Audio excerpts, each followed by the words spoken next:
Hi, I'm Mark Toole with 8020service.com, and today's customer service video question of the day comes from Quora. The question is, why do surveys not reveal what prospective customers really want?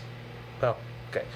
First of all, we won't limit this to prospective customers. We'll extend this to anybody being asked to fill out any survey about anything ever. Because there are some very fundamental reasons why surveys do not reveal what people really want, what people really think of what you're asking them about, people's real thoughts, people's real opinions, people's real beliefs, thoughts, what they will do. You ask someone, will you buy this thing? That's a very different question than I have this thing, buy it now. So, point is, that's what we're coming at. That's where we're coming from here on this question. Why do surveys not reveal what customers really want? Well, several reasons. First of all, when's the last time you got a request from some company to fill out a survey? If you're like me, you get them almost every day, and you get them from the stupidest things that you don't care about at all. My apartment complex sends out multiple reminders to fill out a survey every time you put in some kind of a maintenance request. So I say, oh, the stairs are icy in the winter, and they put some ice melt on there. The light bulb's out in the hallway, and they change the light bulb. Am I going to spend my time sitting around filling out the how well do we change a light bulb survey? No, I'm a person with things to do in my life. I don't care about light bulb surveys. Even if you send me 6 emails, hey, you forgot to fill out the light bulb survey, not filling out the light bulb survey. Ever in my life. Oh, you had to call customer service about a thing that should have been working anyways and go through a ridiculous bullshit customer service process. Press 47 for English, listen to beeping, talk to a machine that pretends to type because you're an idiot and you think it's a person. Eventually, an NPC reading off a script handles my complaint in the same way he's handled the same complaint 300 times a day that the company doesn't bother to just go back and fix initially so it never happens again. And then I'm supposed to fill out a survey about how well the NPC read off his script. I'm not doing that. I don't care. I have better things to do.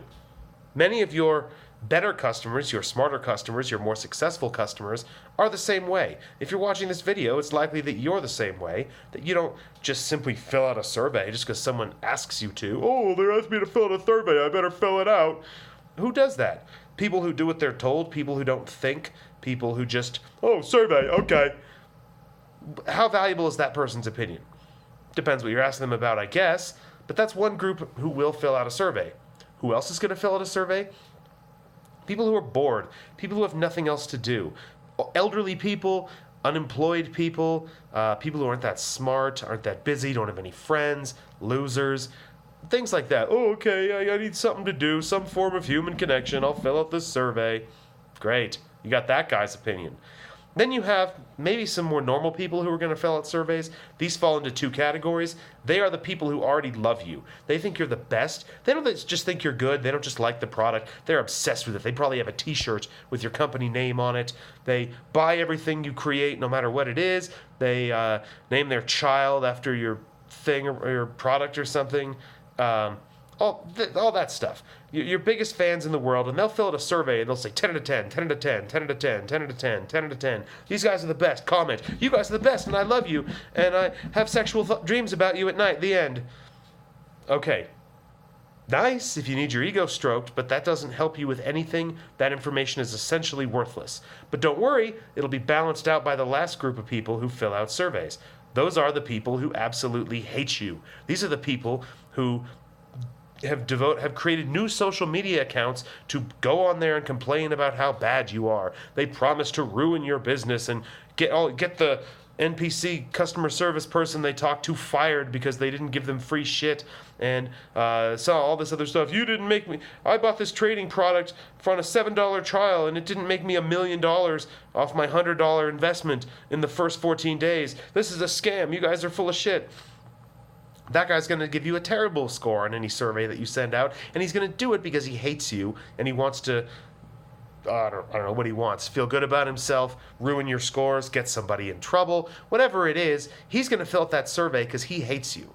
And if you only have a few of these people, I guess, I don't know, maybe it's worth seeing why this guy hates you so much, but if normally when you look into this, there's no good reason why this guy hates you so much, other than he's a damaged person. There's something wrong with these people. There are people out there who just want to bitch and complain and ruin people's lives. Miserable, sad, pathetic people. But they're there, and some of them have probably bought your product, and they will fill out a survey about how much of a piece of shit you are, and then they'll get mad at you if you cancel their service because, oh, I still love and need this, and it's so great.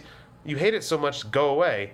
But they don't want to go away. They want to sit around and complain about how bad it is, and they want to keep paying for it anyways. And side note from this question conversation here, get rid of those people. Get them gone. You have no need for them.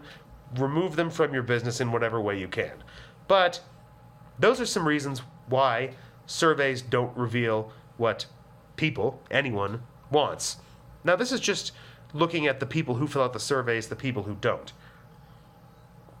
If we ignored everything I just said and assumed that every single person who got your survey would fill out the survey, there's still reasons why it's not very valuable. Now, if you were actually going to have that happen, how would you do that? You would force them to do it. If it's an online platform or something, you cannot access this again until you fill out our survey. Then you're going to get a bunch of garbage answers just clicked through to get the thing out of the way so they can get back to using the thing. Probably some fuck you answers for making them do this because they don't want to fill out a damn survey. They have better things to do with their lives. We talked about this. The other way could be offering some sort of incentive or bribe. Same thing. I don't want to do your survey. I'll take whatever free thing you want to give me. Fine. 5 out of 10, 5 out of 10, 5 out of 10, 5 out of 10, 5 out of 10. You guys are pretty good. Worthless. But let's assume beyond that that these people will answer the survey accurately, that you somehow magically make them do this. The other reason that it's a problem is, well, a few reasons. I'll get to this one I just thought of right now. You're writing the questions. Whether you know it or not, your thoughts become your words, and the words that you use influence people's perceptions. Those words put thoughts into people's heads, and when you do that in the form of a question, what questions you ask and how you phrase those questions can and does affect people's answer to those questions. There's a book, Persuasion. Pick it up, read it. It talks all about this stuff. There's other stuff, of course, behind this as well, but your questions affect the answers. And whether you're doing it intentionally or not, you can write the questions in a different way, which will impact the answers that you get. And in big companies, they do this on purpose because they want certain answers. They want the answers that'll look good on their PowerPoint slide that they show to their boss and say, hey, boss, give me customer satisfaction. Great. Okay. Is that what you want? Useless. Useless.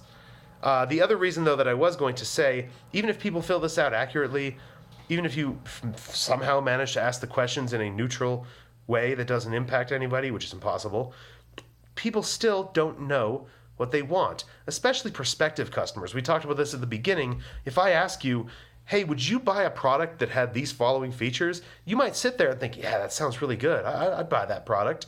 And then if I say, oh, by the way, I have that product, click here to buy, oh, I don't know, then the excuses come up. You see, what people say they want and what people actually want are very different things. What people say they will do and what they actually do are very different things. This doesn't mean people are lying to you. This is a disconnect in their own minds, and we all have it to some degree or another. We don't know what we want. It's like the old dating advice and stuff. Ask a woman what she wants in a man, and she'll list off all these things. Ask her who she's been dating, and it doesn't meet any of those qualifications. And I don't mean this as a complaint. This is just an inherent feature of humanity to be understood and worked around regardless of what domain you're in. So we'll leave it with that in dating or customer service for that matter. Asking people what they want does not necessarily, usually doesn't, result in actually finding out what they want because they don't know what they want. They don't know how to articulate what they want. Even if you ask, do you like this? Yes, I like this. That doesn't mean they would buy this. That doesn't mean they really like it. They like the sound of it, or they like the way the question was asked makes them feel like they'd be a good person if they say they like this, this, and that. There's a lot of flaws here. I'm not saying these things are totally useless. There are ways that surveys can be used intelligently, but I will say that the vast majority of usages of surveys, the vast majority of, we'll just send it a survey and ask people, useless.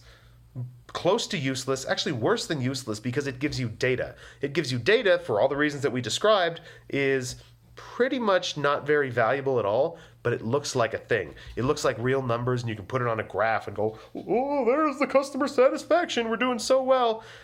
But it doesn't actually mean shit.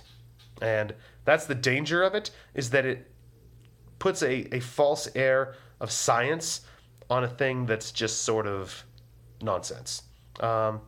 That's all for today. I'll wrap this video up here. As always, I do these videos every weekday on a customer service question from Quora. I post them on YouTube as well.